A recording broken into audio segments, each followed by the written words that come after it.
أعوذ بالله من الشيطان الرجيم بسم الله الرحمن الرحيم الحمد لله رب العالمين الصلاة والسلام على سيدنا محمد وعلى آله وأصحابه أجمعين رب اشرح لي صدري ويسر لي أمري واحلل عقدة من لساني يفقه قولي وبعد السلام عليكم ورحمة الله وبركاته الحمد لله. Queria saber se ficou alguma dúvida da última aula, que a gente falou sobre os atributos de Allah. Aquilo lá é uma coisa bastante complexa, né? E se de repente ainda ficou alguma dúvida, a gente pode tirar agora para começar. Alhamdulillah.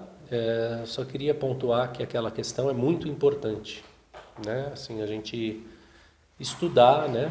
Rever, meditar os atributos de Allah, porque é isso aí que vai consolidando a nossa fé, realmente, que vai assim dando para a gente os motivos claros pelos quais a gente deve acreditar em Deus e deve aceitar, vamos dizer, as ordens de Deus, né? Então, quando a gente fala assim, né, que Allah, um dos seus atributos é o wujud, é a existência ou ser, o que significa isso? Porque nós também existimos, não existimos? Nós existimos. Nós existimos, Allah existe, mas a gente diz que esse atributo de ser, né, ou de existência, ele é um atributo próprio de Allah. Então, de que maneira ele é e de que maneira nós somos? Qual é a diferença entre o ser de Allah e o nosso ser? Isso é muito importante compreender, porque Allah é aquele ser que é por si mesmo.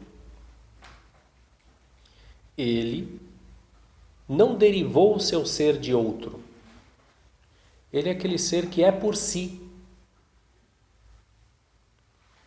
E que, portanto, sempre foi. Porque se ele não adquiriu o seu ser de outro, ele sempre foi. Se ele não tivesse sempre sido, o que teria sido antes dele? Se a gente disser que antes dele foi o nada, de onde veio aquele ser? Porque todo ser, das duas uma, ou ele é por si, ou ele recebe o ser de outro que tem o ser. Nada pode surgir do nada, concordam comigo? Eu tenho nada aqui. Do que vai aparecer aqui, desse nada? Nada, porque não tem nada. Então não é que existiu nada e daí Allah veio a ser. De maneira alguma. Ele é aquele que tem o ser por si. E o ser por si necessariamente sempre foi. E necessariamente sempre será. Não haverá um dia em que, ou algum momento em que ele deixará de ser. Porque para onde vai aquele ser? Ele é o ser em si. Ele não veio do nada e não voltará para o nada. Ele sempre foi e sempre será. Esse é o ser de Allah. Já a gente, nosso ser é o quê? É derivado. A gente recebeu o ser. Teve um tempo em que nós não éramos. Teve algum momento em que nós não existimos. E passamos a existir. Recebemos o nosso ser de quem? De Allah. Daquele que sempre foi, daquele que não recebeu o ser de ninguém.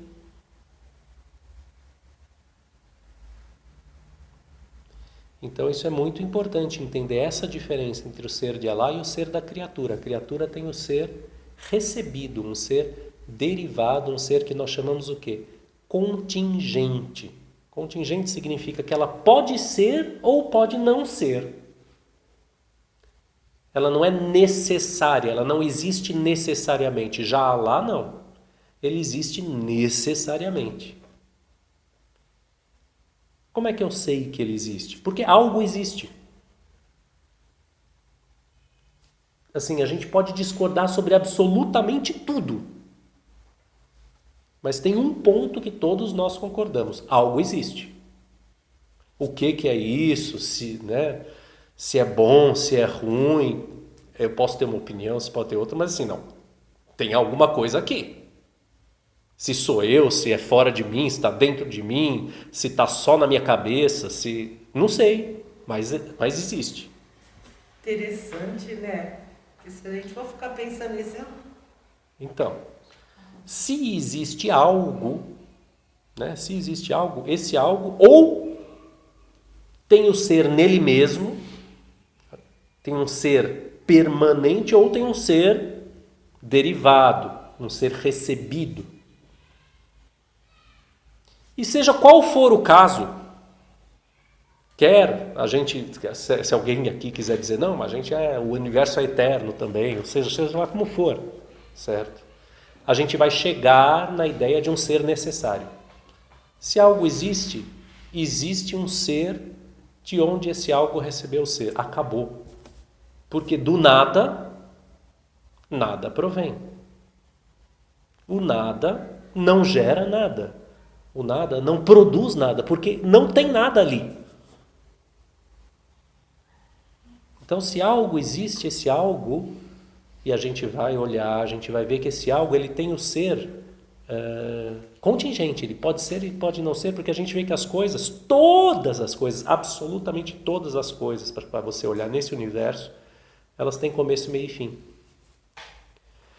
Todas as coisas têm movimento.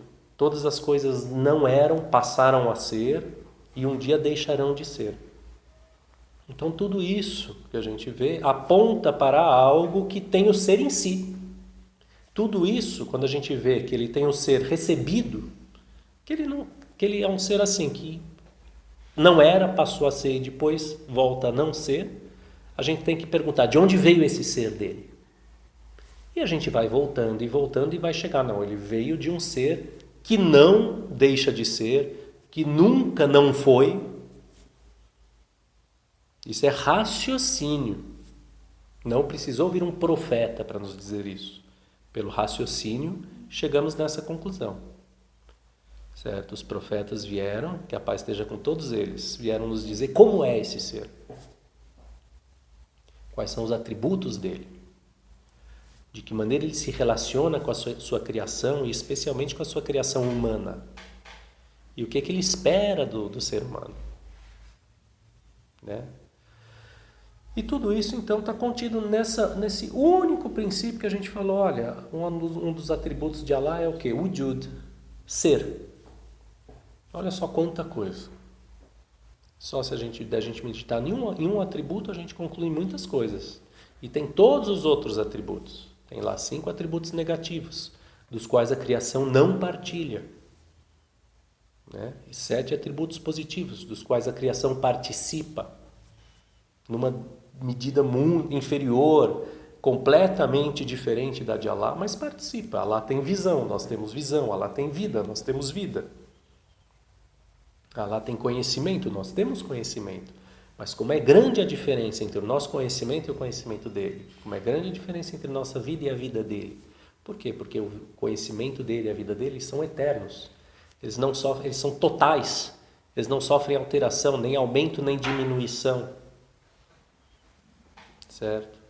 Tudo isso, então, é na verdade só uma retomada, né, do que a gente falou na última aula. Né? E a gente vai continuar, né? A gente está no capítulo do livro que trata da fé. E esse capítulo, né, depois que ele fala dos atributos de Allah, ele vai falar dos 99 nomes de Allah. Né? Esses 99 nomes, até quem não é muçulmano já ouviu falar, né? Que os muçulmanos dizem que Deus tem 99 nomes. Né? O que são esses nomes? E por que são 99? Né? Veja bem, o que são nomes? Os nomes são palavras, certo? Que designam qualidades. Qualidades próprias do ser que é nomeado por aqueles nomes, certo? Quando a gente está falando aqui de nomes de Allah, nós estamos, na verdade, falando de atributos, né? Qualidades de Allah.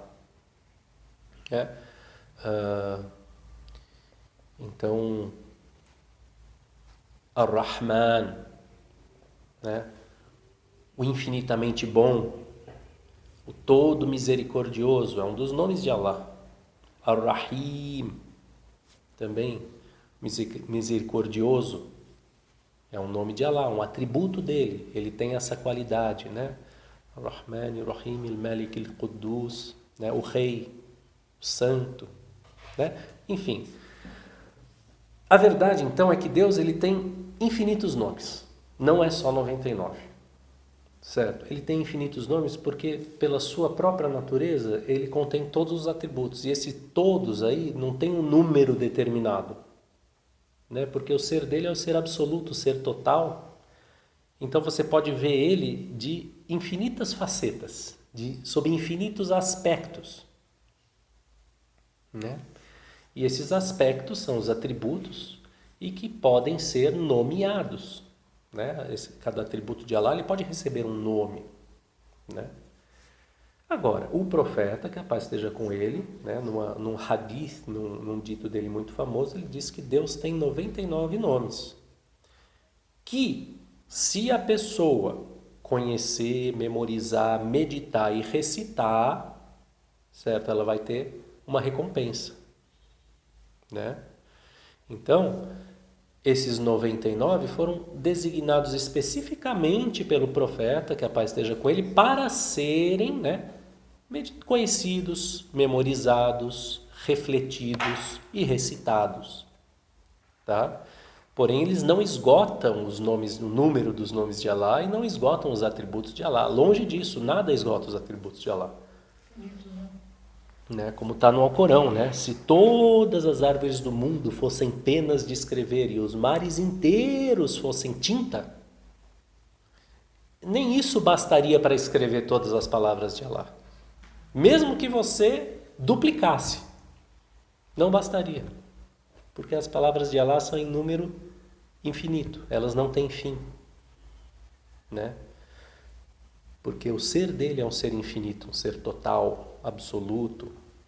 Então, também os atributos dele são em número infinito. E esses 99 nomes que a gente menciona são aqueles que o profeta, sallallahu alaihi wasallam, em um dito dele, ele especificou, né, falando. Eu fiquei na dúvida sobre o atributo da vida e o atributo de ser. Qual que é a diferença? Até porque na Ayatul Kursi tem, né, o vivente, o Al-Hayy al-Qayyum. Qual é a diferença? Veja, o atributo de ser, ele é o atributo, vamos dizer, básico de Allah. Ele é aquele que contém todos os outros, né? Então, em tese, tá? Em tese, poderia ter um ser que não é vivente. Tá? Em tese. É que no ser de Allah isso não se aplica. O atributo da vida, na verdade, ele significa que Allah é o quê? Ele é um Deus que se relaciona com a criatura. Né? Ele não é um Deus inerte, vamos dizer. Ele é um Deus ativo. Ou um Deus que, vamos dizer, digamos que o atributo da vida é a base de todos os outros atributos, do conhecimento, da vontade, do poder, né, da palavra, tal. Se ele não fosse vivente, não haveria nenhum desses outros. Porém, para que ele seja vivente, antes disso ele tem que ser existente, né? E o atributo do ser, né, que a gente chama de existência, mas na realidade é ser, o Jud, ele é assim, ele não tem, vamos dizer, particularidades. Ele não dá para você delimitar ele de maneira alguma. Né? A vida, ela já é uma delimitação, vamos dizer assim, ela é uma determinação. Né? Ela tem uma contraposição. Né? Uma coisa pode ser viva ou não. Né? Uma determinada coisa existente pode ser viva ou não. Porém, a existência ou ela é ou não é, e no caso de Allah ela é, e sem possibilidade de não ser, sem possibilidade de não ser total. Né? Por ser absolutamente total, não dá para a gente distinguir nesse atributo em si uma particularidade. Os outros atributos, né, a vida, o conhecimento, a vontade, o poder, a palavra, a audição e a visão, esses sim são atributos que a gente distingue dentro da existência de Allah. Tá? Mas o atributo da vida é aquele pelo qual Deus, vamos dizer, ele se manifesta, né? Pelo qual ele se relaciona com a criação e pelo qual a gente pode dizer que ele é um Deus pessoal, né? Um Deus com o qual nós podemos entrar em relação, porque nós também somos pessoas. Tá? Agora, quanto a ser existente, ou a ter o ser, esse atributo, a gente não distingue nele nenhuma particularidade. Ele é totalmente universal, né? Não dá para a gente dizer assim, ser isto ou ser aquilo. Não, é o ser total, sem nenhuma delimitação, né? Tá. Enfim, daí tem os 99 nomes. Nesse livro aqui tem uma tradução deles, né? Desses 99. O ideal... Final, né, professor? Estou vendo isso aqui. Está na página 26 a tradução dos 99 nomes, né? 26. Asma'ullah al-Husna, quer dizer, os mais belos nomes de Deus, né? Então nós temos aqui a tradução, tá? Só que, na verdade, né, para você realmente entender esses nomes, você tem que conhecer o nome em árabe e tem que ter uma explicação, porque as palavras árabes são muito carregadas de seu significado. Se a gente lê só a tradução, tem alguns que são muito parecidos entre si, né? Mesmo aqui que diz, né, o guia, depois o guia para o caminho reto, por exemplo, é exemplo, né? Tem lá, só que em árabe são diferentes, né? Ar-Rashid e Al-Hadi, são dois nomes diferentes, cada um tem um significado muito específico, né? E por isso existem livros inteiros dedicados à explicação desses 99 nomes, que por enquanto esses livros ainda não existem em português, tá? Mas inshallah, com a ajuda de Deus, logo eles vão existir, tá? Então, o que eu digo para vocês sobre isso é que vocês aí, quem sabe inglês e tal, tem muito material na internet explicando os 99 anos. É muito difícil. Eu comecei a ler e, assim, até surgiu a ideia de... Quem recebeu aqui o convite que eu mandei? A gente vai começar um estudo dos 99 nomes, numa madraça que tem aqui perto. Que é aquele que temporariamente... Que foi adiado. Vocês receberam, né? A gente vai começar, porque a professora fala inglês e aí ela vai dar o curso para as meninas. Sim. Quem puder fazer é recomendável, né? Porque ela é muito, muito boa, né? Muito inteligente e conhece muito, então certamente é uma boa fonte assim para quem, né? Para as pessoas do sexo feminino aprenderem, né? Mas ela vai dar o curso em português? Não vai ter tradução. Ah, tá. Isso. E, enfim, então eu recomendo. Quem sabe inglês vai lendo, quem não sabe vai esperando, que inshallah logo vamos ter traduções aí de livros sobre os 99 nomes, ou se tiver uma dúvida específica aí também pode perguntar pra gente, né? Professor, posso fazer sim, uma pergunta? pode. Acho que foi na primeira aula, o senhor disse que nós poderíamos estar estudando, né, fora também, pela rede social e tal, mas que era para nós tomarmos cuidado com algumas informações, enfim, com fontes. Sim, tem que buscar fontes seguras. Você saberia nos indicar qual? Em português a gente tem o Ícara. Ícara é um site, depois eu tô sem aqui, eu esqueci a caneta, mas enfim. É isso aqui. Tem uma página no Facebook. Conteúdo na internet. É livro ou conteúdo na internet? Se você procurar isso aqui... Os dois, porque se eu estou na internet, eu... Então, é isso aqui. Se você procurar isso aqui, Ícara Islam, você vai achar um bom conteúdo em português. Mas sobre isso diversos aspectos da religião. programa? Não, é um site com textos diversos, tá? Em português é o que eu recomendo, tá? Porque eu sei que eles têm uma linha, vamos dizer, de Islã tradicional, ou seja, eles não são salafis, eles não são revisionistas, não têm assim desvios de doutrina, né? Nem na apresentação da prática islâmica. Então, o que eu recomendo em português é isso. Em outras línguas tem muita coisa, tá? Daí se vocês quiserem, quem quiser, quem sabe inglês principalmente, só depois falar comigo, né? Eu posso trazer. Se alguém tiver interesse, me fala, que daí eu trago uma lista, né, de sites bons. Você quer? Então semana que vem, inshallah. Em casa, eu vou mostrar para o Marcelo. Se ele aprovar, eu trago aqui na próxima aula para mostrar para vocês. Aí vocês podem adquirir pela internet, que eu particularmente gosto. Livros? Isso, legal, traz sim. Eu também tenho livros, né, que eu posso mostrar para vocês em inglês, tá? E Por exemplo, tem uma tradução do Alcorão chamada The Study Quran, né? Que eu tenho aqui. Ela é a tradução com tafsir, ou seja, com a explicação de cada versículo, muito boa. Né? Quem quer aprender o Corão, né, sabe inglês, isso aí é um bom recurso, e assim vai. Né? Inglês eu não sei. Inshallah, a gente logo vai ter muita coisa também em português, logo assim, tipo no prazo de 10 anos, inshallah. Mas você aprendeu inglês, 10 anos. É verdade, vou começar em inglês. Não, mas é que, assim, por exemplo, publicar coisa em português depende da gente ir lá e fazer, entendeu? Cada um faz o que pode aí, né? Não tem assim, tipo, não vai cair do céu, né? É a comunidade que tem que se mobilizar e correr atrás, né? Bom, então o profeta, que a paz esteja com ele, ele falou assim, né? Quando perguntaram para ele o que é a fé, ele falou que creias em Alá e nos seus anjos e no resto. Bom, então em Alá a gente já falou, vamos falar agora da crença nos anjos, né?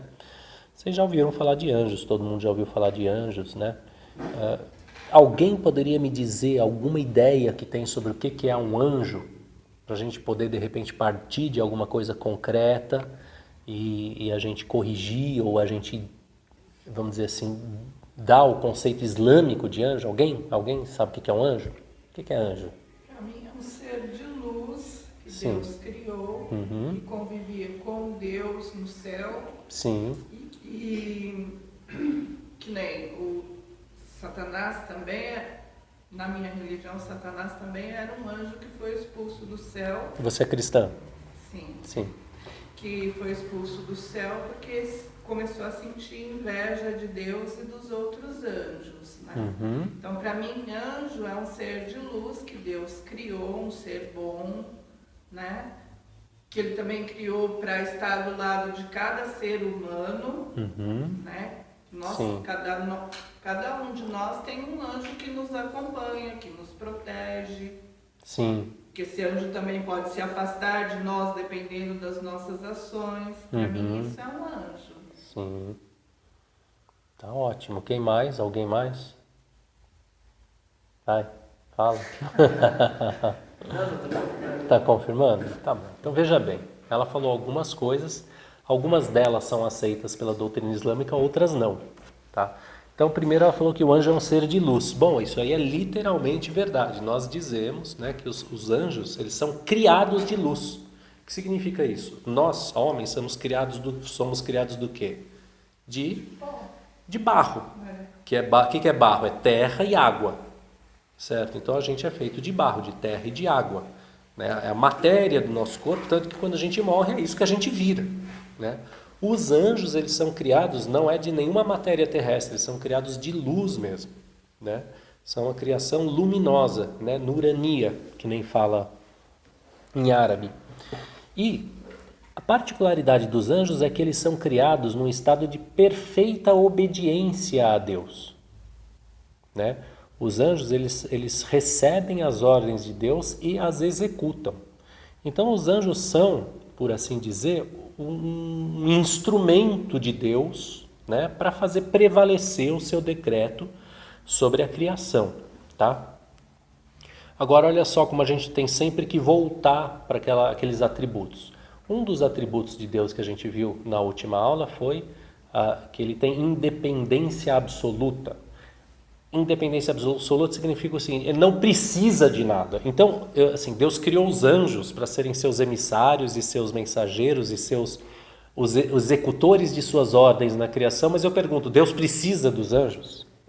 Deus não precisa dos anjos, certo? É que na criação do mundo, Deus ele instituiu, vamos dizer, entre aspas, mecanismos pelos quais as coisas normalmente acontecem aqui, mas ele instituiu isso da sua liberdade e ele controla isso a cada instante. Não é que ele fez lá, né? Tem muita gente que acha, não, Deus criou o universo, daí ele deu lá o pontapé inicial e daí, sei lá, ele, né, foi dormir e deixou o universo funcionando. Não é assim, né? Deus é o seguinte, ele é Al-Qayyum, que nem a Ana falou, Al-Hayy Al-Qayyum, o vivente. Al-Qayyum é um nome árabe que significa aquele que está sempre de pé, vigilante. Né? Ele não dorme. Deus, ele vigia a sua criação constantemente, ele controla a sua criação assim, a cada microsegundo. Nunca acontece que assim, não, deixa ela funcionar sozinha um pouquinho. Não. Ele faz tudo. Então ele cria os anjos e ele faz com que os anjos ajam e ele faz com que as coisas, né, ocorram segundo, vamos dizer, a ação dos anjos e assim por diante. Mas na criação os anjos são o quê? Eles são mensageiros de Deus, são executores das ordens de Deus em toda a criação. Então se diz, por exemplo, que cada gota de chuva que cai tem um anjo que está cuidando dela. Cada folha da árvore tem um anjo cuidando dela, né? Cada animal, né? Cada ser desse mundo tem anjos que cuidam dele. Então, vamos dizer, o número de anjos, na verdade, é incontável, né? Porque eles são executores das ordens de Deus na criação inteirinha, não só no mundo material, como em todos os mundos, né? E os anjos, eles também se dividem, vamos dizer, em tipos, né? Existe uma hierarquia, tem anjos, vamos dizer, que tem uma função mais geral, uma função maior, e outros que têm uma função, vamos dizer, de cuidar de uma gotinha de chuva, né? Ou cuidar de uma folha de árvore, ou de um grão de areia, né? Tem desde esses até, por exemplo, anjos que são conhecidos também na tradição cristã, como o anjo Gabriel, por exemplo. Em árabe se fala Jibril.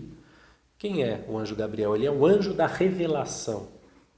Então, Gabriel é aquele, na verdade, a gente falaria arcanjo, em língua portuguesa, é um arcanjo, né? Um anjo de grau assim superior.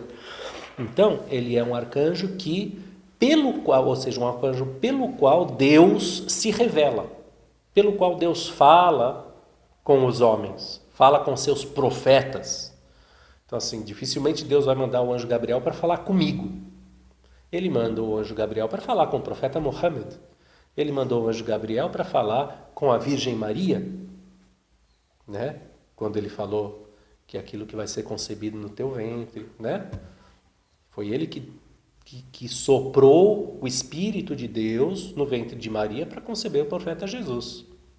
E foi esse mesmo anjo Gabriel que apoiou Jesus durante toda a sua missão, né, profética aqui na Terra. E foi ele também que revelou a Torá para Moisés, que revelou os Salmos para Davi, e assim por diante. A Gabriel, então, o anjo da revelação, tá? Ele acompanhou o profeta Muhammad de maneira muito próxima, né, durante todo o período, né, em que o profeta, que a paz esteja com ele, recebeu a revelação. E ele levou o profeta Muhammad numa viagem, né, de Meca para Jerusalém, depois de Jerusalém subindo os 7 céus até a própria presença de Deus. O anjo Gabriel acompanhou o profeta Muhammad e foi instruindo ele ao longo de toda essa viagem, né? Assim como instruía ele, assim, normalmente, mesmo fora da revelação. Então vou dar um exemplo para vocês. Quando o profeta, que a paz esteja com ele, recebeu a revelação, foi ordenado que ele rezasse. Mas como que ele ia rezar? Quem ensinou ele a oração islâmica, como deve ser feito, foi o anjo Gabriel. Isso não é que ele ensinou na forma de uma sura do Alcorão, não. Fora da revelação, ele estava lá do lado do profeta, que a paz esteja com ele, e ensinou: olha, primeiro você fica de pé, você recita assim, depois você se inclina assim, depois você se prostra assim, depois você senta assim, assim, assim, você diz isso, diz aquilo outro, né? Ele ensinou, então, toda a forma da oração islâmica para o profeta Muhammad, e assim, a forma da ablução, da purificação ritual, foi ele que ensinou. E o profeta, que a paz esteja com ele, passou para os seus seguidores. Então, o anjo Gabriel, ele é o anjo pelo qual Deus fala com os profetas, né? E por meio dos profetas, com a humanidade inteira, né? E nós aqui, muçulmanos, ainda nós reconhecemos, né, os outros 2 grandes arcanjos da tradição cristã, que são Miguel e Rafael, né? Então, o anjo Miguel, ele tem diversas funções, né, segundo na nossa tradição, mas assim, basicamente uma função de governo do mundo, né, vamos dizer assim, de regência, né, do mundo, de distribuição dos bens, né, das graças de Deus, assim, graças materiais, por exemplo, né, graças, assim, é ele quem distribui os governos do mundo, ele quem distribui as riquezas, né, vamos dizer que ele tem essa função, né. O anjo Rafael, que em árabe seria Israfil, ele é o que vai tocar a trombeta, né, no dia do juízo final. Essa trombeta, né, na verdade vão ser 2 trombetas, a gente vai falar disso ainda nessa aula mesmo, inshallah, que uma delas vai matar todos os seres e a segunda vai ressuscitar todos os seres. São 2 trombetas, né, que serão tocadas por esse anjo. E tem outros anjos, né? Tem o anjo da morte, né, que é aquele que vem na hora da morte de cada ser e pega aquela alma, né, tira a alma do corpo. Nós temos os anjos da guarda, né, que a irmã falou também, né, que ela falou que cada um de nós tem um anjo da guarda. Na verdade, nós, muçulmanos, dizemos que nós temos 2, né, um à direita, outro à esquerda, e que eles anotam todas as nossas ações, né. Então, esses anjos, eles não sabem, por exemplo, o que está dentro do nosso coração, eles não conhecem nossas intenções, né. Quem conhece as intenções? Só 2 pessoas, você mesmo e Deus. Os anjos anotam as ações, tudo que a gente faz, e esse livro que eles estão escrevendo ao longo de toda a nossa vida, é esse livro que vai ser apresentado para cada um de nós no dia do nosso juízo. O livro que tem todas as nossas ações escritas, né? Algumas pessoas vão olhar aquilo e vão achar, que bom, e outras vão achar, que droga, né? Mas tem os anjos, então, que fazem essas anotações. E, como eu falei, tem anjos aí para tudo, e eles, de maneira geral, eles são os cumpridores das ordens de Allah, tá?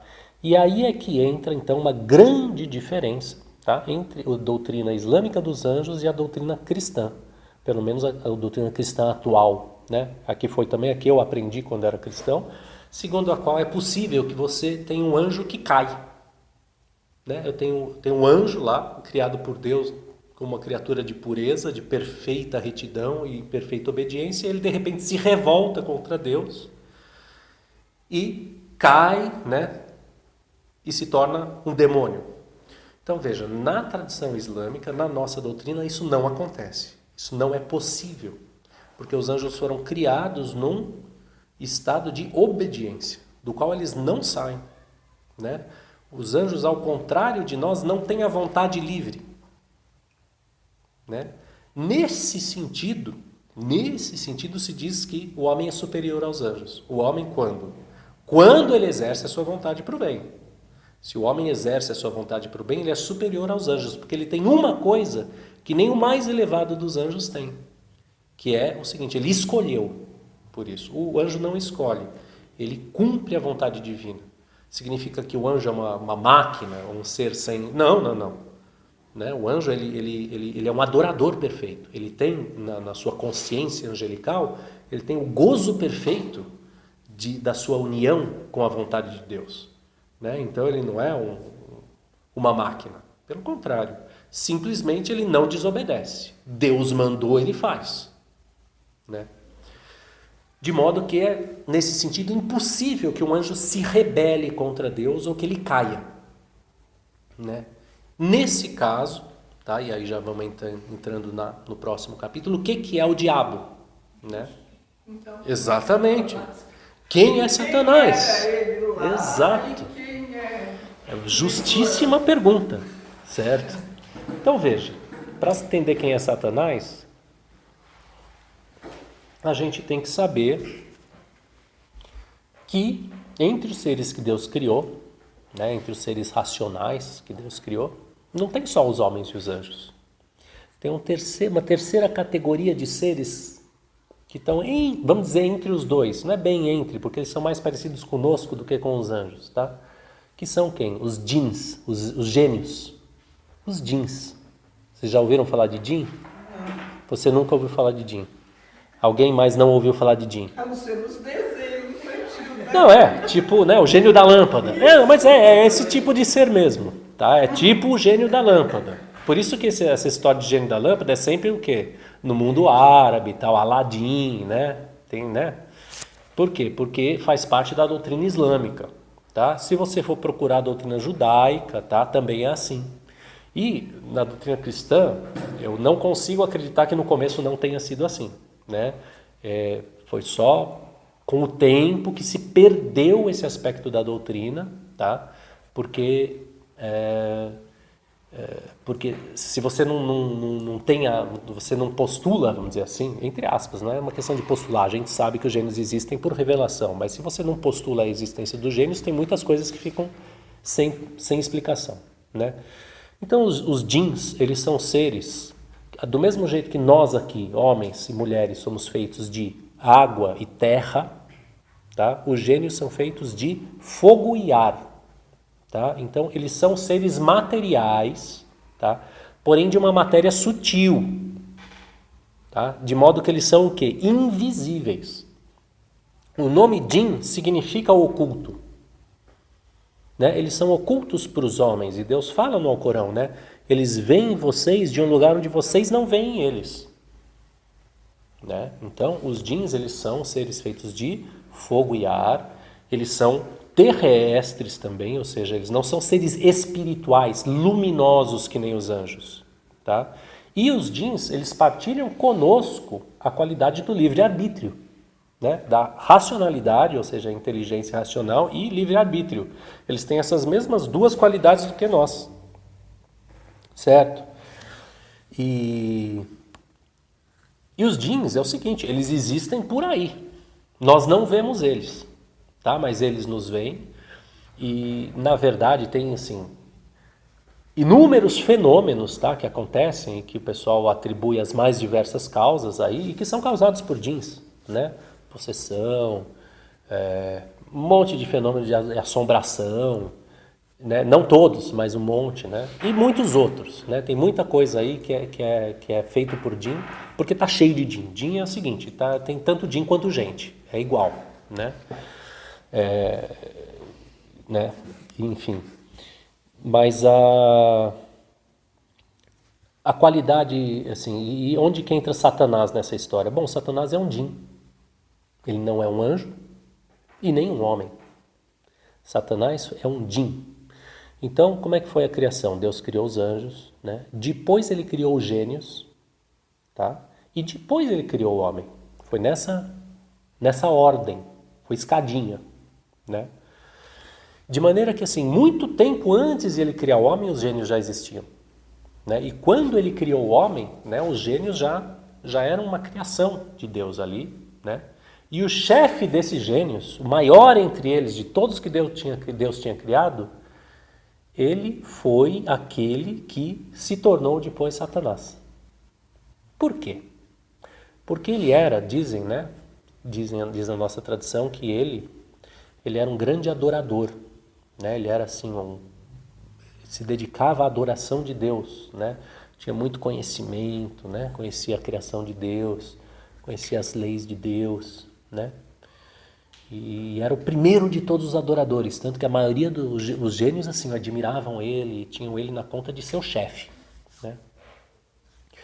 Só que daí um belo dia, tá? Deus criou o homem. Ele criou o homem de barro, certo? E formou aquele homem, né? E daí sabe o que Deus pediu? Isso tudo está no Alcorão, né? Ele pediu o seguinte, ordenou que todos os anjos e os gênios se prostrassem diante daquela criatura que ele tinha feito. Se prostrem todos vocês diante de Adão. E todos prostraram, exceto Iblis. Esse era o nome dele. Ou melhor, Iblis. Foi nessa hora que ele adquiriu esse nome, né?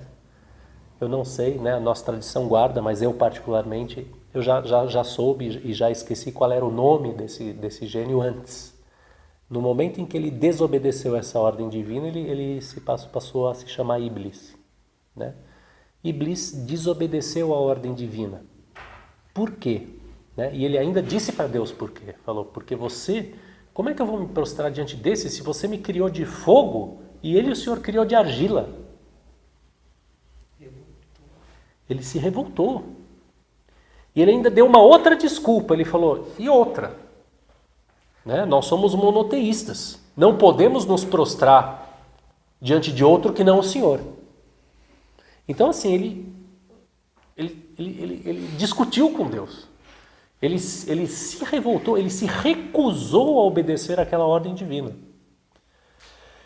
E nós sabemos que ele se recusou por 2 motivos, apesar de toda a desculpa que ele deu, né? A segunda desculpa é uma bela desculpa, né? O cara assim, né? Tinha bastante lábia, tá? Não, porque, pô, né? Mas a primeira não, ele falou a verdade. Não, como que eu vou me prostrar? O Senhor criou ele de terra e eu de fogo. Então ele falou, não. E ele falou, eu sou melhor do que ele. Ele falou isso. Então ele teve orgulho, ele teve inveja e ele teve a desobediência. E no caso dele, em particular, né, por ser aquele grande adorador que ele era e por ter sido admitido na proximidade de Deus como ele tinha sido, né, e por ter o conhecimento de Deus que ele tinha, esse ato não foi perdoado. Foi um ato, porque assim, uma coisa é um ato, vamos dizer, de orgulho, com ignorância. Mas no caso dele, não se podia alegar nenhum tipo de ignorância. Então ele foi amaldiçoado, né? Ou seja, ele perdeu, né? Perdeu o acesso à misericórdia. Ele perdeu o acesso ao perdão divino. Vejam assim que não é que Deus arbitrariamente cortou esse acesso. Ele cortou esse próprio acesso dele. Porque para ser admitido ao perdão, você tem que ter o quê? Arrependimento. Ele não se arrependeu do seu ato. Ele continuou achando, não, está errado. Eu não vou, não me prostro, está errado, não devia me prostrar. Ele se revoltou contra o Senhor dos mundos. Contra o seu Criador. Ele não existia antes também. Passou a existir. E ele se revoltou contra uma ordem do Criador. Né? Uma ordem que o Criador, depois, para aqueles que obedeceram ele explicou. Porque também os anjos, isso está no Alcorão, na Sura número 2, depois vocês leem lá. Porque também os anjos, quando Deus mandou eles se prostrarem diante de Adão, eles falaram, como é que o Senhor quer que a gente se prostre diante daquele que vai derramar sangue sobre a terra, enquanto nós aqui cumprimos todas as tuas ordens? Agora, eles perguntaram isso para saber, não é que eles não iam fazer. Não, eles se prostraram, mas eles perguntaram, como? Por quê? Daí Deus falou para ele o quê? Eu sei o que vós não sabeis. Né? E depois que eles se prostraram, daí Deus soprou, né, do espírito dele na narina de Adão, que se tornou aí um ser vivente, e ele ensinou para Adão os nomes de todas as criaturas. E de todas as criaturas. Ou seja, ele deu para Adão uma ciência que nem os anjos tinham. Nenhum anjo sabia o nome de todas as criaturas. E daí, quando os anjos viram disso, Deus falou para eles, eu não falei para vocês que eu sei que vocês não sabem? E eles falaram, tá bom. Certo? Então, veja, Deus em nenhum momento deu uma ordem arbitrária, certo? E em nenhum momento ele foi, vamos dizer assim, tirano com Iblis. Não, Iblis foi quem se revoltou e foi ele mesmo quem cortou para ele próprio, tá, a possibilidade de ser objeto de misericórdia.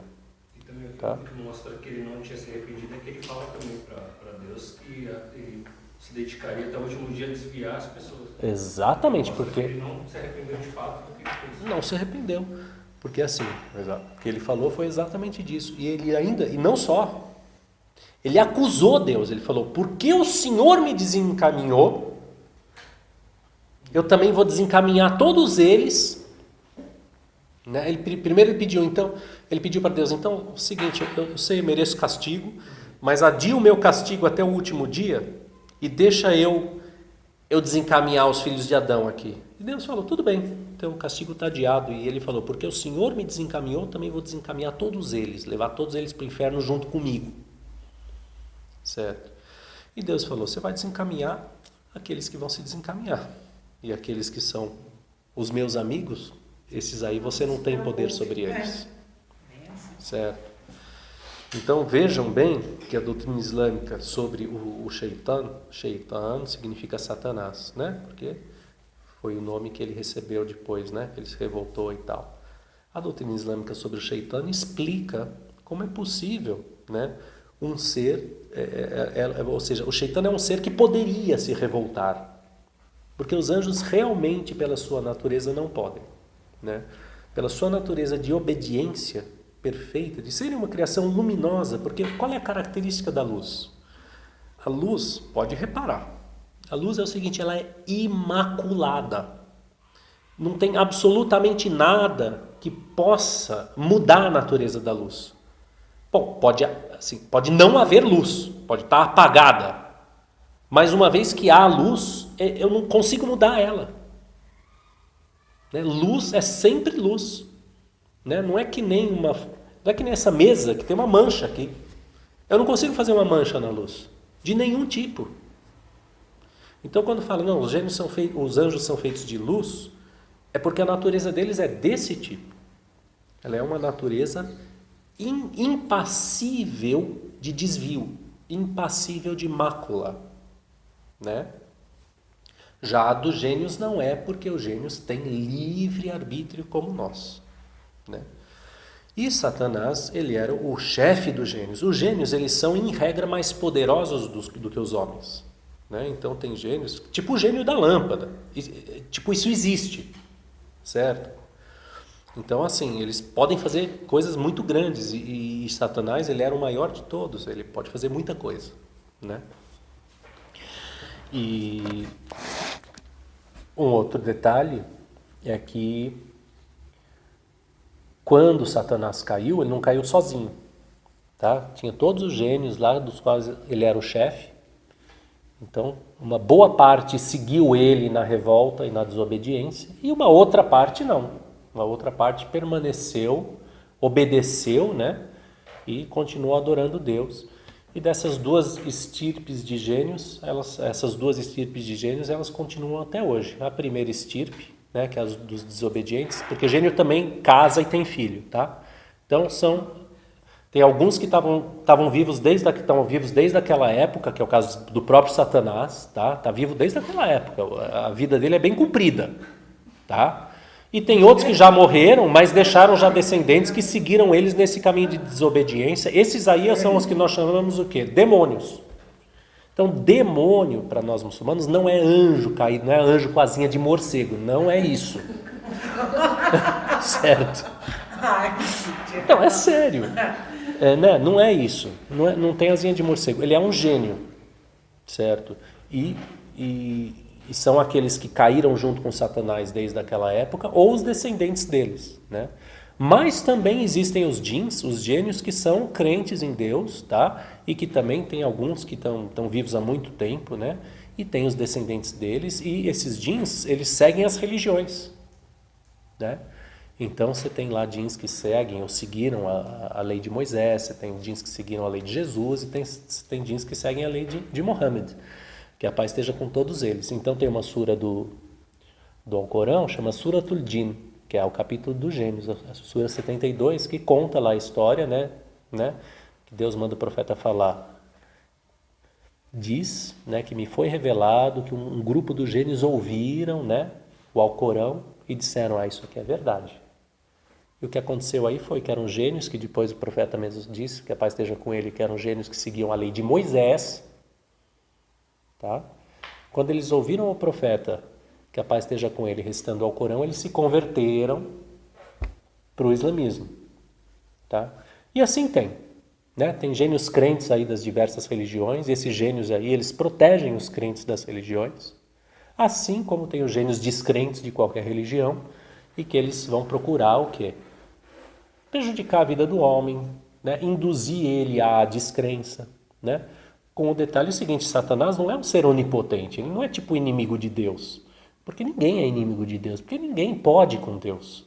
Já Satanás é uma criatura, ele vai fazer o que ele pode. O Satanás, ele não pode obrigar ninguém a descrer, de maneira alguma, ele não tem esse poder.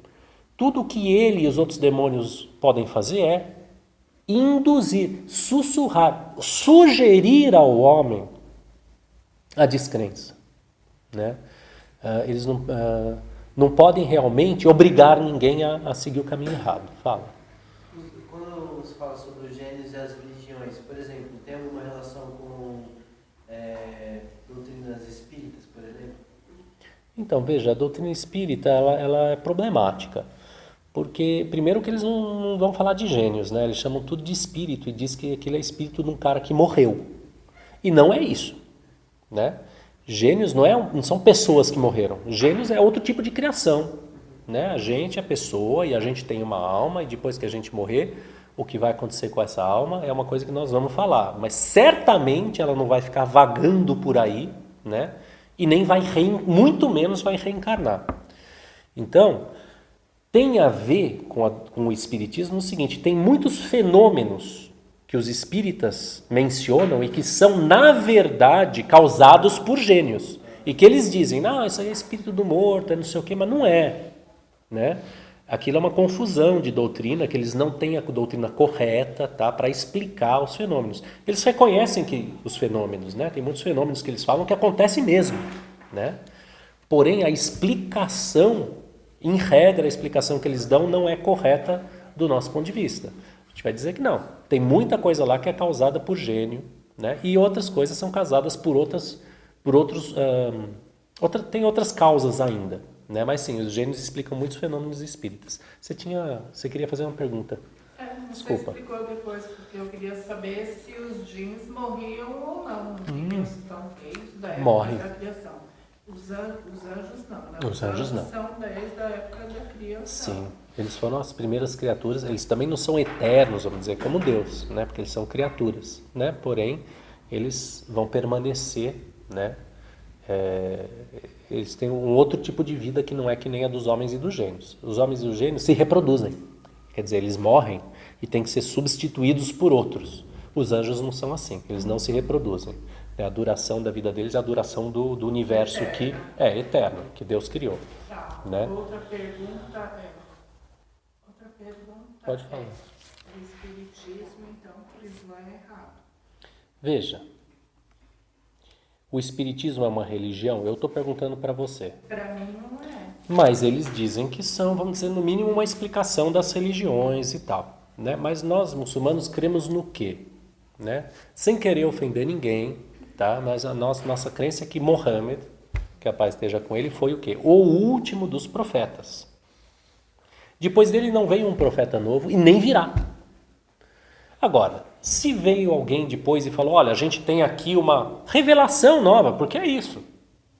Ó, vou explicar tudo das outras religiões, que na verdade são espíritos e parari, e tem a reencarnação e não sei o quê, certo? Isso é uma revelação nova, mas não é, porque nós sabemos que não vem profeta depois de Mohammed, que a paz esteja com ele, até a volta de Jesus, né? Quando Jesus vier, Jesus é um profeta, né? Não trará também uma revelação nova, mas ele vai trazer o governo de Deus sobre a terra. Então, o espiritismo, né? Que Deus os recompense, porque tem muitos espíritas que são excelentes pessoas, né? Que trabalham muito para o bem do próximo, que fazem obras de caridade assim que são louváveis, que são invejáveis, né? Que são assim de grande bem. Porém, a doutrina espírita ela contém erros, né? Porque tem muita coisa que ela atribui a espíritos e que não é, na verdade, espíritos, né? E a própria ideia de reencarnação também, isso não só do ponto de vista islâmico, como também cristão e, enfim, de toda a religião aqui que vem de Abraão, ela não é aceita, né? Nós temos essa vida, não é conhecida, não é aceita. Outra coisa que eu gostaria de te perguntar, a Sim. adivinhação também, para o Islã também, então é errado.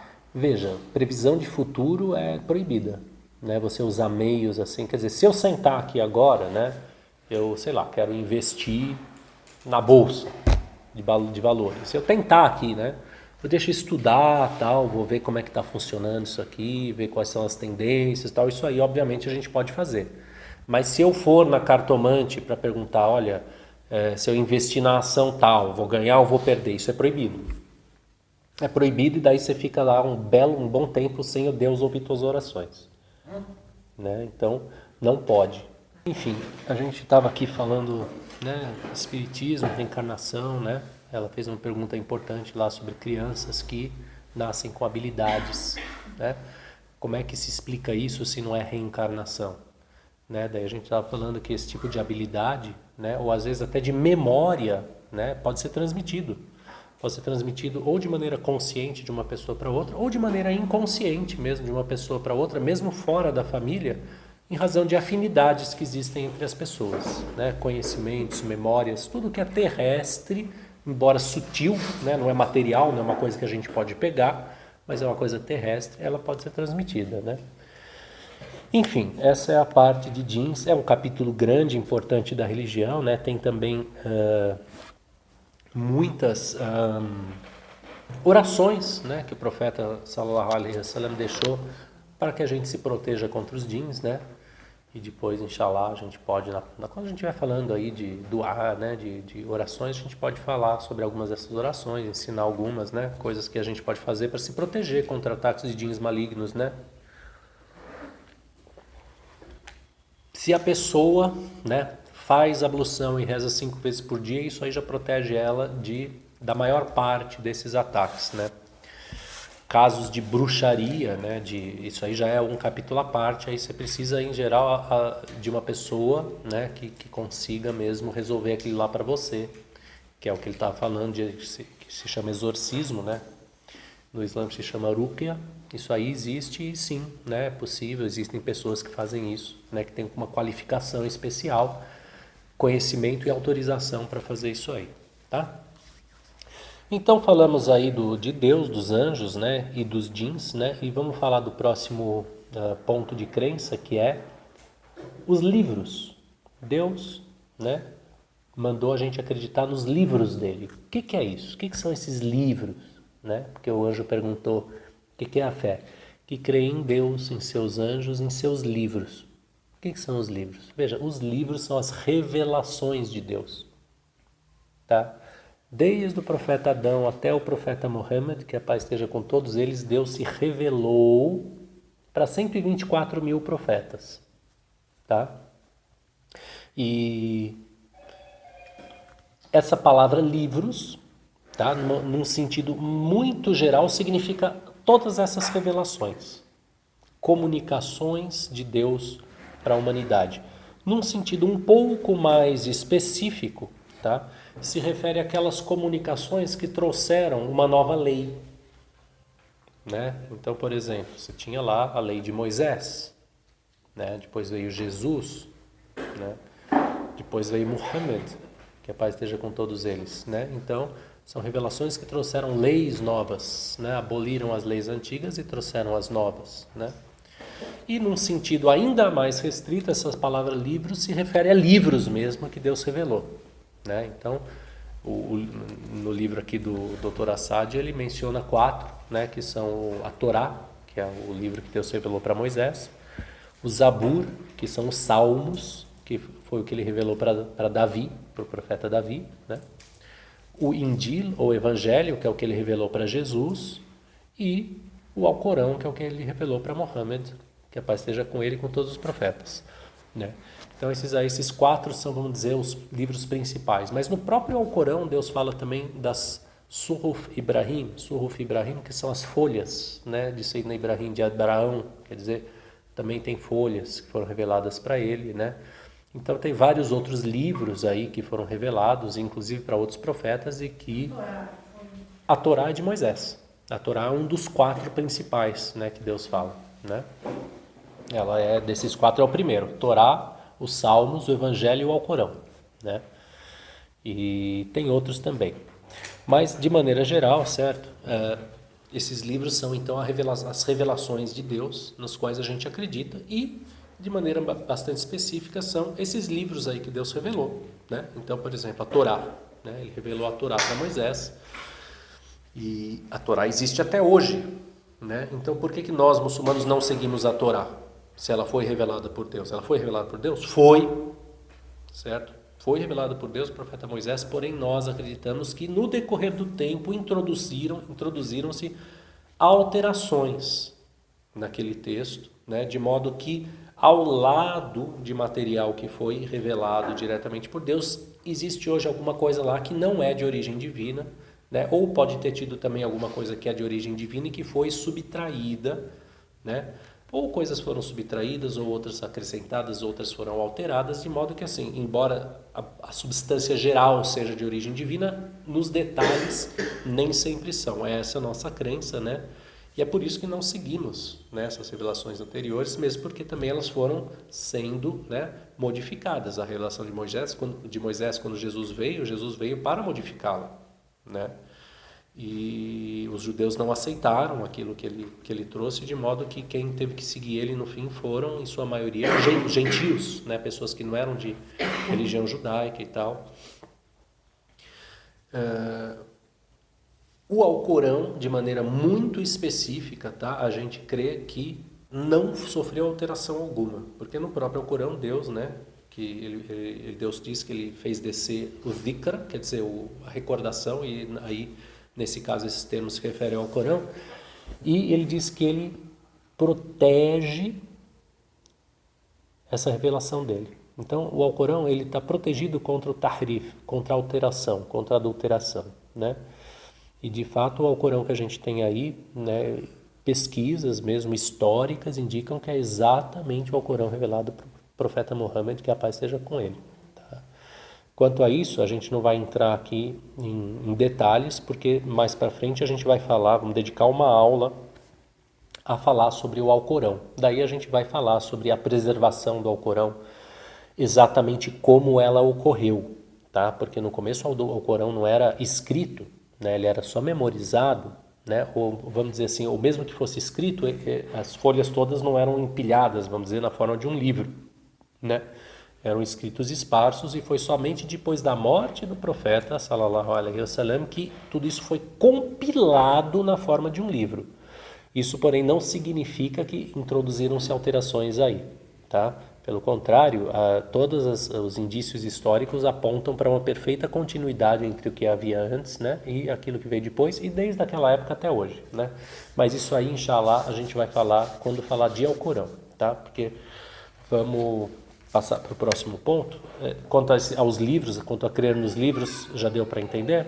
Deu. Quer dizer, nós temos que crer nos livros de Deus. Então nós cremos na Torá, nós cremos no Evangelho, nós cremos nos Salmos e cremos em outros livros que nós nem conhecemos, tá? Mas nós dizemos, Deus os revelou, né?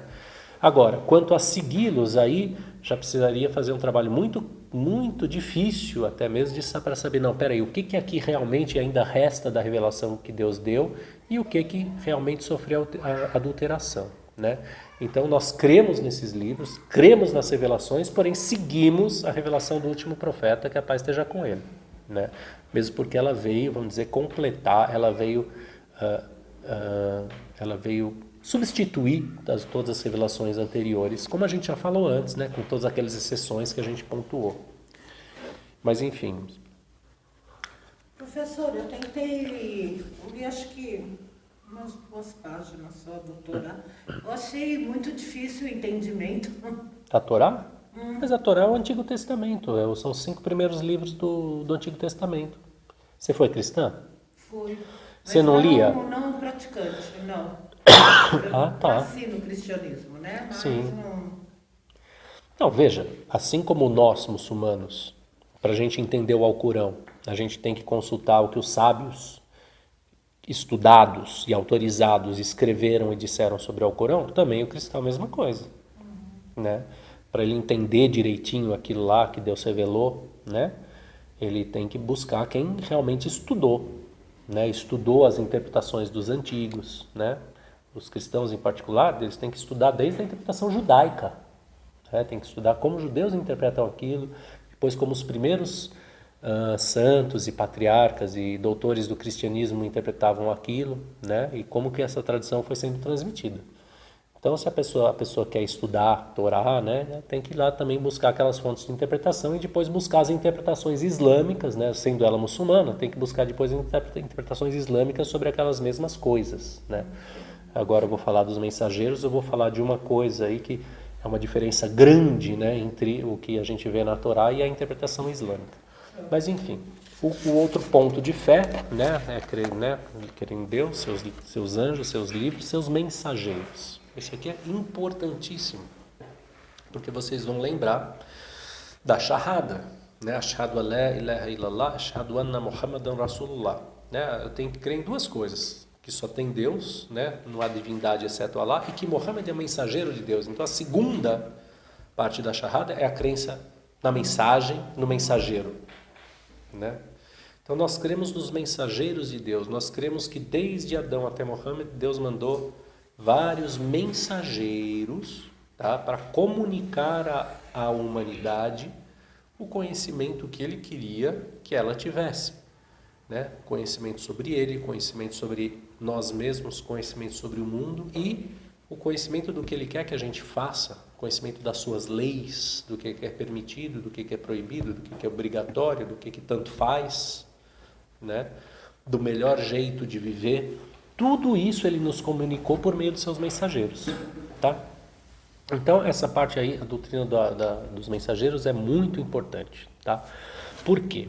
Porque para nós, veja bem, primeiro, né, nós vamos dizer que Deus mandou 124 mil profetas, tá? Anbiya, palavra em árabe para profeta é Nabi. Então, ele mandou profetas. Alguns destes profetas foram também mensageiros, né? A palavra mensageiro é Rasul, né? Enviado, né? Enviado com uma mensagem. Qual que é a diferença entre os profetas e os mensageiros? Né? Segundo a doutrina, tem... alguns vão dizer que a diferença é o seguinte, que o profeta, né, é aquele que recebeu a inspiração divina, e o mensageiro é aquele que recebeu a inspiração divina e trouxe uma nova religião, uma nova revelação, né, uma nova lei, né? Nesse caso seriam mensageiros que nem eu falei, né? Moisés, né? Davi, que trouxe os salmos, trouxe uma nova revelação, né? Jesus, Muhammad, né? Porém, tem uma outra explicação, que foi a que eu particularmente aprendi, né? Que diz que é o seguinte, profeta é todo aquele que recebe inspiração de Deus. Esse negócio de inspiração de Deus não é igual, por exemplo, tipo, acordei hoje, aí tive a inspiração de... Sei lá, eu tive a inspiração de ir no mercado, cheguei lá e tinha uma promoção, comprei lá comida barata. Não é isso, não é uma coisa assim... Isso aí pode até ser uma inspiração que um anjo, né, soprou para nós, mas quando se fala da inspiração de Deus para os profetas, é outra coisa, né? É uma comunicação direta de Deus, tá? De uma mensagem clara para aquela pessoa, né? Uma coisa que vem dele e que vai... ou é uma coisa que ele tem que comunicar para os homens, ou é uma coisa que vai esclarecer para ele algo, né, espiritual, né, e que não se refere só a esse mundo, né, tem um sentido totalmente espiritual.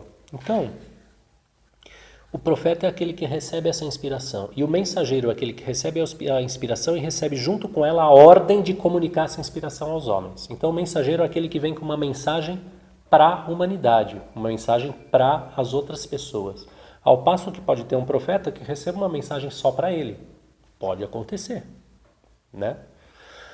E isso aí, então, é um entendimento dessa diferença entre profetas e mensageiros. Tá? O outro entendimento, que nem eu falei, é que o mensageiro é quem traz uma nova revelação ou uma nova lei. Tá?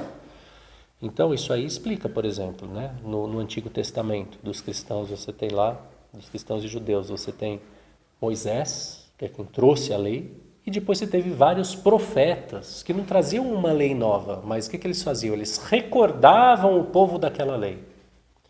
Deus inspirava no meio daquele povo certas pessoas para levar elas de volta, reconduzi-las à obediência da lei, né? Então vocês podem ver que são duas coisas muito diferentes. Trazer a lei, esse é o ato do mensageiro. Recordá-las da obediência da lei é o ato dos profetas, tá? Isso aí de maneira muito geral. São considerados mensageiros aí, né? No mínimo, tá? Adão, né? Noé, Abraão, Moisés, Davi, Jesus, Muhammad, tá? E tem muitos outros, certo? Dentre os 124 mil profetas, tá? Segundo a doutrina que eu aprendi, tem 313 mensageiros, certo? E nem todos são conhecidos, né? Tem alguns estudiosos muçulmanos que dizem que, por exemplo, Buda foi um mensageiro, Krishna foi um mensageiro, tá? Isso não é ponto pacífico. Vão ter outros que dizem que não, mas tem alguns que dizem que sim. O que eu digo e que digo para vocês é 313, tá? Então é um bom número e não conhecemos todos eles, né? Então, o que nós sabemos é que quando você olha todas as religiões da humanidade, eu não estou nem só falando dessas grandes, tipo hinduísmo, budismo, né? Taoísmo, confucionismo. São as outras religiões que falam, né? Porque, por exemplo, Não. Buda, eles adoram ídolos. Então, Ídolos nos... exatamente. Você não vai adorar ídolos, Deus é um Deus soberano, um Deus só e único. Sim. Então, o Buda não pode ser mensageiro. Mas aí é que tá. Veja, eu não estou dizendo aqui que Buda foi. Tá? Eu estou falando que tem sábios islâmicos que admitem a possibilidade de que ele tenha sido, mas é possível. Eu te digo por quê. Porque essas religiões, elas sofrem modificações ao longo do tempo, né? Então, no próprio cristianismo, tem muita coisa que está no cristianismo hoje que não estava lá no começo. Jesus também Né? não era para ser adorado, ele também não adora? Não, então, Não, mas né? Não vamos... é diferente, porque no cristianismo, errado ou não, certo ou não, a gente tinha Jesus como filho de Deus. Então, se Deus no islamismo tivesse um filho, você não ia gostar do filho de Deus? Não, então. Você ia gostar de Deus? Eu realmente não vamos entrar nessa discussão aqui, porque aqui é o seguinte, tem a doutrina cristã e a doutrina islâmica, eu estou aqui ensinando a doutrina islâmica, e não é meu objetivo, tipo assim, dizer, Eu só perguntei, querer... porque, Não, o que eu digo para você é o barro, seguinte, o que eu se a gente digo... pode Não, eu ter entendo. ídolos de barro, Não, é uma excelente pergunta, e o que eu te digo é o seguinte, o fato de eles hoje adorarem ídolos não significa que no começo fosse assim, e não significa necessariamente que tenha sido essa a mensagem. Isso pode ser uma coisa que aconteceu depois, com o tempo, né? Inclusive, se você vê, por exemplo, né, se você vê até religiões menores, como as religiões indígenas dos índios aqui da América do Sul ou da América do Norte, ou se você pega as religiões da Polinésia, se você estuda, realmente você vai ver, não, a imensa maioria delas é monoteísta. E até os budistas, tá? Assim, embora eles não usem essa palavra, não usem a palavra Deus, eles têm um princípio, eles admitem um princípio absoluto, universal, inqualificado, né? Os hindus, mesma coisa, né? Você vai ver que o monoteísmo, ele está longe de ser a exceção, o monoteísmo é a regra nas religiões. Tudo o que não é monoteísmo delas, você vê que assim, que são coisas que se acrescentaram, são coisas que assim, que não são essenciais, são coisas que vieram depois, mas que o núcleo de todas as religiões é monoteísta, né? E tem algumas que você vê que assim, que elas, algumas religiões realmente decaíram ao ponto de perder de vista completamente o monoteísmo. Então, tem algumas religiões que eram originalmente monoteístas, mas que viraram assim, vamos dizer, pura magia. Isso acontece, né?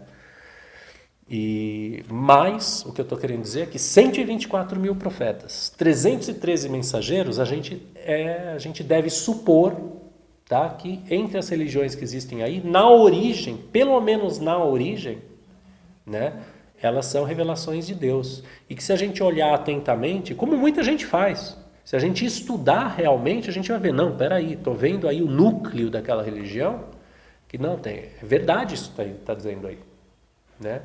O que acontece é que as línguas são diferentes, o estilo dos homens são diferentes, as leis reveladas para os diferentes povos em diferentes épocas são também diferentes, né? Estou falando isso por quê? Porque é ponto de vista islâmico essa, vamos dizer, essa universalidade, essa abrangência de visão, né? E essa ideia de que realmente Deus não deixou o homem entregue a si mesmo, ele não largou mão da humanidade, mas pelo contrário, ele cuidou de todos os povos sempre, né? E é claro, isso a gente vê na nossa religião islâmica mesmo, né? Que com o tempo existe sempre decadência, né? Que com o tempo muita coisa piora. Depois vem o quê? Vem um grande sábio, vem um santo e revivifica aquilo, tá? Faz aquilo voltar para a forma original, tal. Mas que a decadência acontece, assim como acontece com os outros, acontece conosco também, né? Mas para a gente ter um olhar bem amplo, assim, de que Deus realmente se revelou para a humanidade toda, né? Não deixou ninguém esquecido, né? Realmente, em nossa época, nós temos aí essas 3 grandes religiões, judaísmo, cristianismo e islã, que foram as que Deus destinou para estarem aí regendo o mundo nessa época, né? Especialmente para nós muçulmanos, o Islã, que foi a última revelação. Porém, não podemos, né, já de cara descartar a possibilidade de que nas outras religiões, né, não tenha tido uma origem divina, um ensinamento divino. Né? Como muçulmanos, é uma coisa que a gente tem facilidade para admitir. Tá? Mas de qualquer maneira, né, os mensageiros, eu queria falar um pouquinho para vocês sobre os mensageiros, sobre as qualidades deles. Então, os nossos teólogos, eles distinguem algumas qualidades nos mensageiros que todos os mensageiros têm que ter. Em primeiro lugar, eles têm que ter veracidade, que significa eles não mentem. Eles nunca mentem. Então, o mensageiro, gente, ele é um tipo especial de ser humano. Ele é um ser humano, tá? Ele não é outro tipo de ser, tá? Ele é um ser humano igual a gente, porém ele tem qualidades especiais. Ele não mente, essa é uma delas, né? Por que tem que ser assim?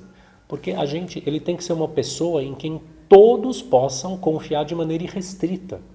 Pensem vocês o seguinte, Deus se revelou para nós pelo profeta Mohammed, que a paz esteja com ele.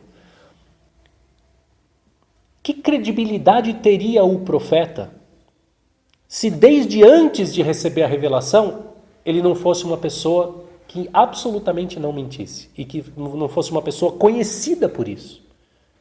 E ele era conhecido por isso.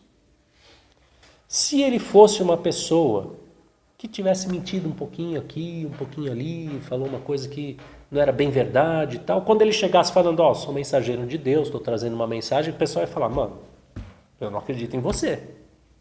Mas não. Não só ele, como todos os outros, foram sempre protegidos por Deus contra a mentira. Isso é muito importante. Então não é que eles têm, vamos dizer assim, tipo que eles não têm livre-arbítrio. Não, eles têm livre-arbítrio igualzinho a gente. Mas eles têm uma coisa que chama isma, em árabe, que é proteção. Eles têm uma proteção divina que os impede de mentir. Tá? Essa é uma das qualidades deles. Sidq, que é veracidade. A outra qualidade deles, amana, quer dizer confiabilidade. Né? Quando incumbidos de algo, eles cumprem. Né? Então, assim, essa aí... E como que eles conseguem isso? Também com essa proteção divina. Certo? E por fim, eles têm a qualidade chamada tabligh, que é a comunicação da mensagem, tá? Que quando Deus comunica uma mensagem para eles a comunicam para os homens de maneira integral. Eles não vão tirar uma parte, nem vão acrescentar uma parte, nem vão alterar, mas aquilo que eles receberam, eles vão transmitir, tá? E de maneira geral, nós muçulmanos acreditamos que os mensageiros, eles são protegidos do pecado. Então eles são impecáveis. Tá? Isso é uma coisa muito importante. Tá? A gente acredita sim que tem seres humanos protegidos do pecado.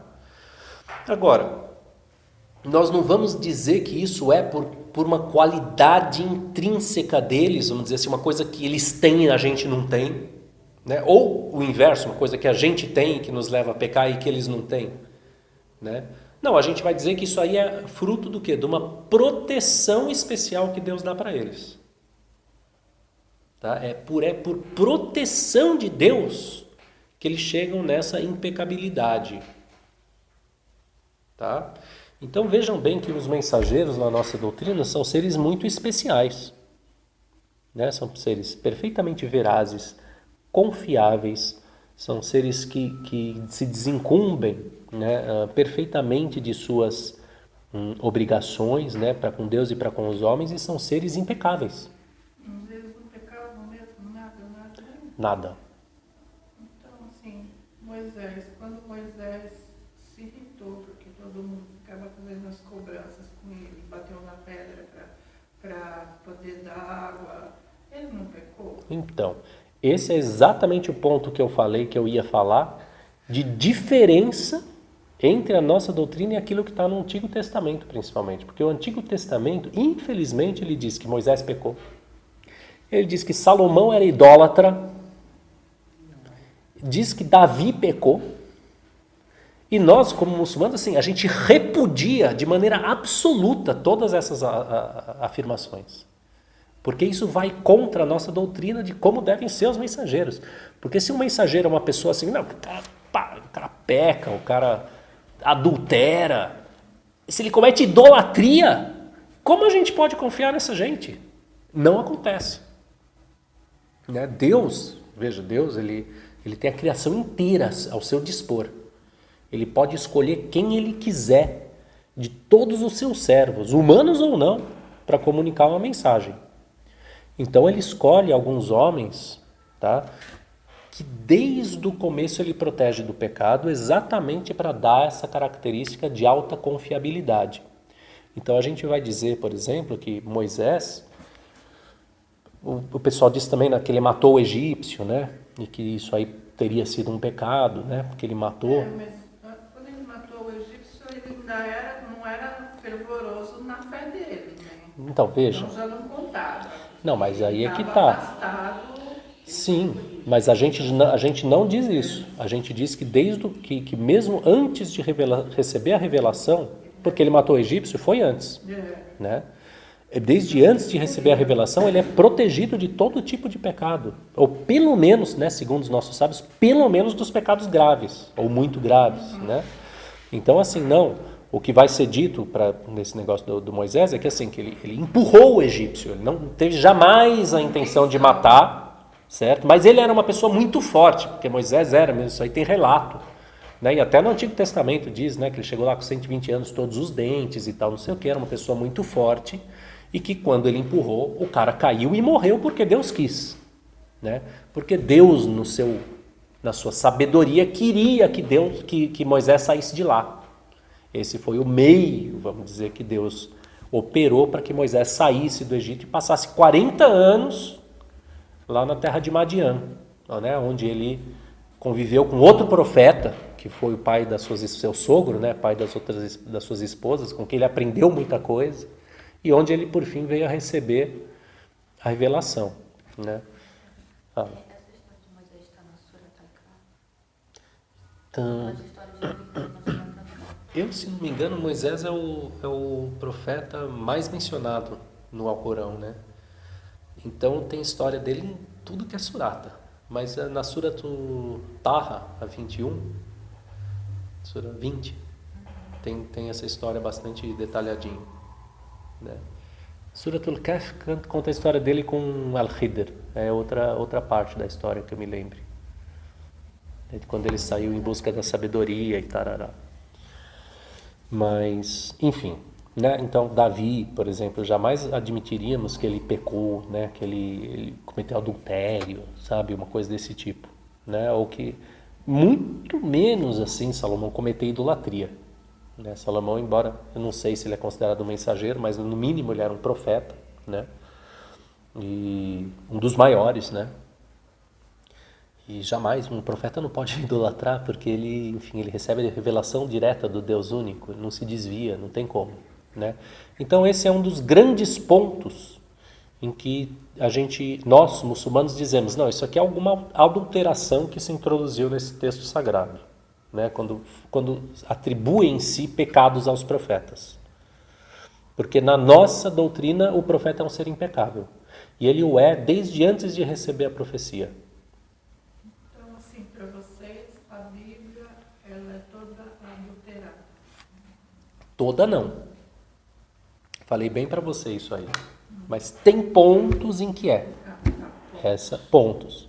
Agora, quais são esses pontos? Eu não sei. Eu acabei de te dizer um. Esse aqui é um ponto que, assim, que é reconhecido de maneira universal, vamos dizer, entre os muçulmanos. Não, isso aqui não é possível. Né? Isso aqui é alguma mudança que foi introduzida porque né, o profeta não peca. Que escreveram e transmitiram.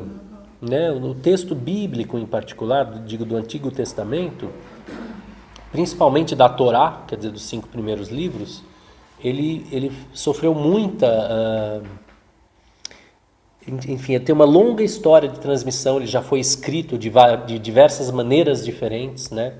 E ele é até hoje escrito sem pontuação, ou durante grande parte da sua história ele foi escrito sem as vogais, né? E sem pontuação, e sem separação entre palavras, de maneira que para você saber recitar aquilo que estava escrito, você tinha que ter um conhecimento especial, onde você separa as palavras, com quais vogais você recita, onde separa uma frase e começa outra, né? Então teve muitas oportunidades de entrar aí no decorrer desses 3.000 anos, ou 4.000 anos, né? Quase, de entrar alguns erros aí. Né? Tá. Então, beleza, gente. Então, assim, os profetas, mensageiros são, né?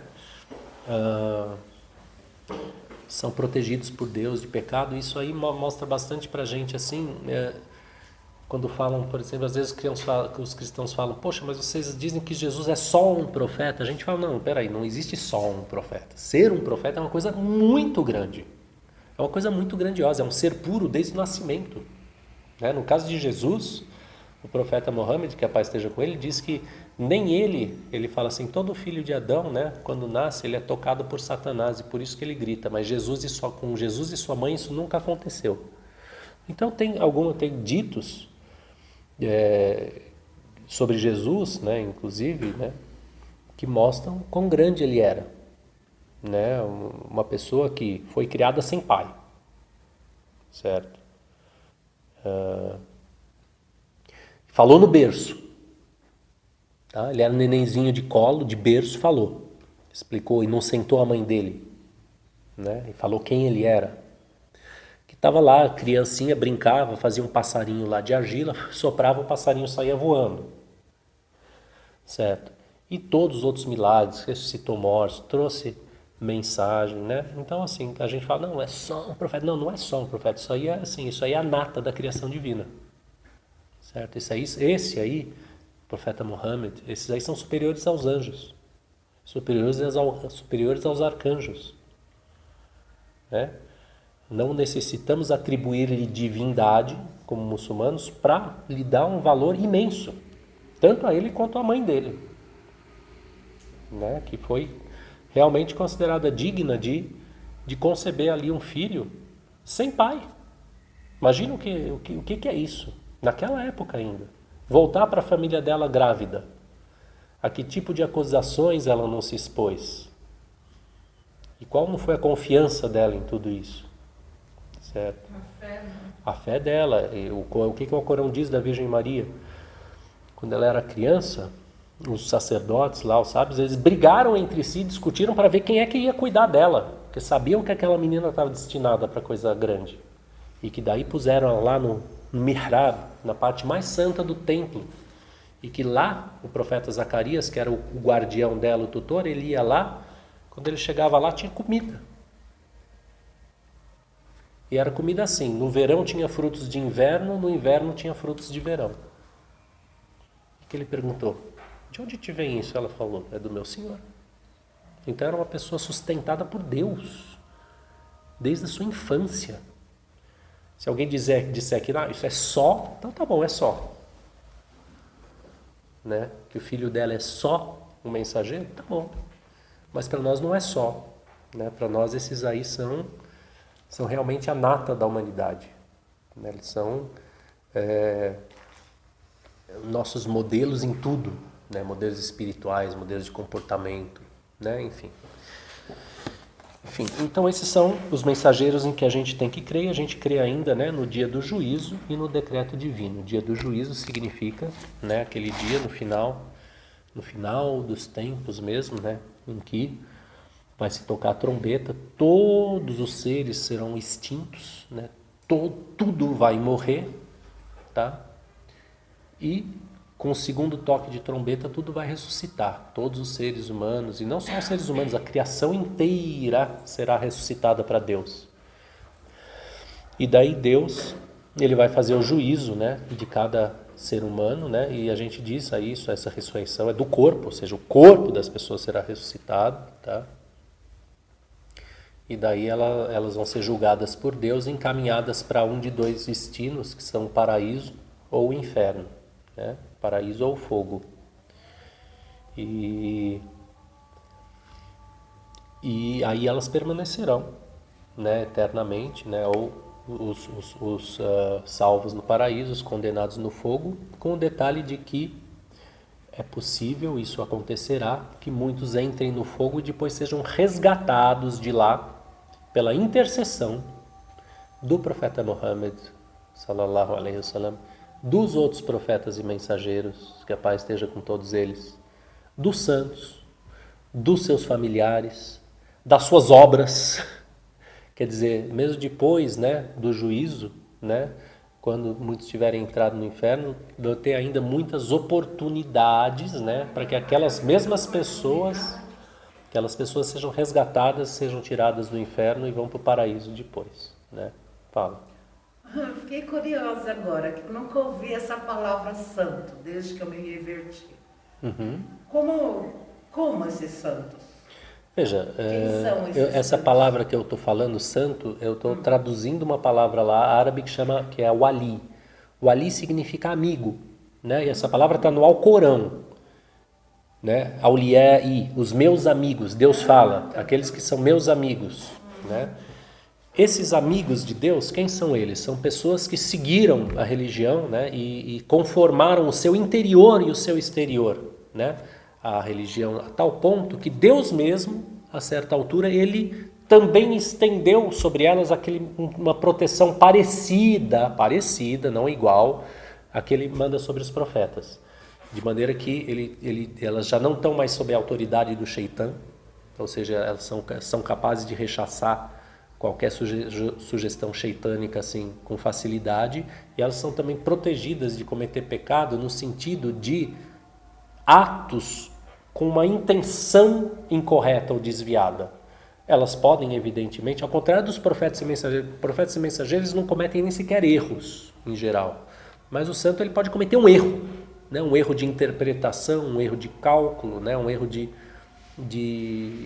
juízo, de julgamento sobre uma situação exterior, porém a sua intenção jamais será desviada, nunca será uma intenção de desobedecer a Deus, ou uma intenção de prejudicar o próximo, ou uma intenção egoísta. Isso aí, chega uma hora que Deus, ele protege essa pessoa de cometer esse tipo de pecado, né? Então, sim, quando eu chamo de santos, é dessa gente que eu estou falando, e a existência deles é mencionada no Alcorão, e essa gente existe por aí, tá? Eu mesmo já tive a bênção de conhecer vários, né? E eles são que nem os santos cristãos, fazem milagre, essas coisas, eles pedem para Deus, as coisas acontecem, né? Eles são assim, e eles dão Como bons... intercessores. São, então assim, já desde essa vida são intercessores, né? E também na outra vida vão ser intercessores também, né? Pelos seus povos, por aqueles que os amaram, né? Assim como os familiares vão interceder uns pelos outros também, né? A gente mesmo, se a gente for uma pessoa reta, muçulmana até o final, a gente vai poder interceder aí por 70 familiares nossos. E mesmo que a gente não for, quem sabe tem algum outro familiar nosso que vai poder interceder pela gente. É possível, né? Inxalá. Inxalá. Tá? Mas enfim, o que eu quero dizer é que assim, mesmo, né, depois, né, do juízo dos homens, ainda vai ter oportunidade, né, para as pessoas saírem do inferno, e o primeiro de todos os intercessores vai ser o profeta Muhammad, que a paz esteja com ele, né? Ele vai ser mesmo assim, ele é um dos títulos dele, Shafi', quer dizer intercessor, né? E os muçulmanos têm muitas orações em que pedem para Deus que aceite a intercessão do profeta Muhammad por eles, né? Tem oração para tudo, né? A gente tem um monte. E o último ponto de fé que o profeta sallallahu alaihi wasallam mencionou foi o decreto. O que é o decreto, né? A gente crê que tudo, absolutamente tudo que acontece foi decretado, determinado por Deus, escrito desde toda a eternidade. Que não tem nada que Deus decide na hora, certo? Mas que não, que Deus já tem a ciência de tudo que vai acontecer, tá? Desde a criação do mundo até a sua dissolução final e a ressurreição, né? E o muçulmano, ele acredita nisso, acredita que está tudo decretado, tudo determinado, e ao mesmo tempo ele acredita que ele tem livre-arbítrio. E ele não pode se desviar de nenhuma das duas crenças. Ele tem que ser capaz de acreditar que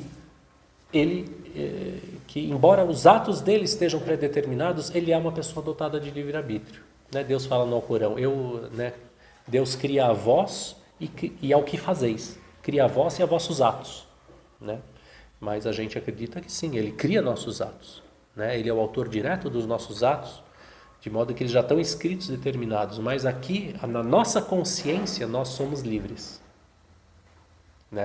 E embora nossos atos estejam pré-determinados, é a nossa consciência e o rumo que ela tomar que vai dizer para onde nós vamos no final. Por isso livre, né? Nós somos livres, para escolher o rumo interior da nossa alma, da nossa pessoa, tá? Isso é um assunto bastante complexo, tá? E vocês vão ter perguntas sobre isso, se tiverem podem fazer, se não tiverem agora podem fazer depois. Mas, em todo caso, o que a gente diz é isso. Essas duas crenças têm que conviver na mente do muçulmano. Tá? Ele não pode achar que tem uma coisa que não. Por isso que o profeta sallallahu alaihi wasallam falou assim, olha, não fica pensando, se eu tivesse feito isso, teria acontecido tal outra coisa. Se eu tivesse feito tal coisa, teria acontecido tal outra. Porque não existe isso.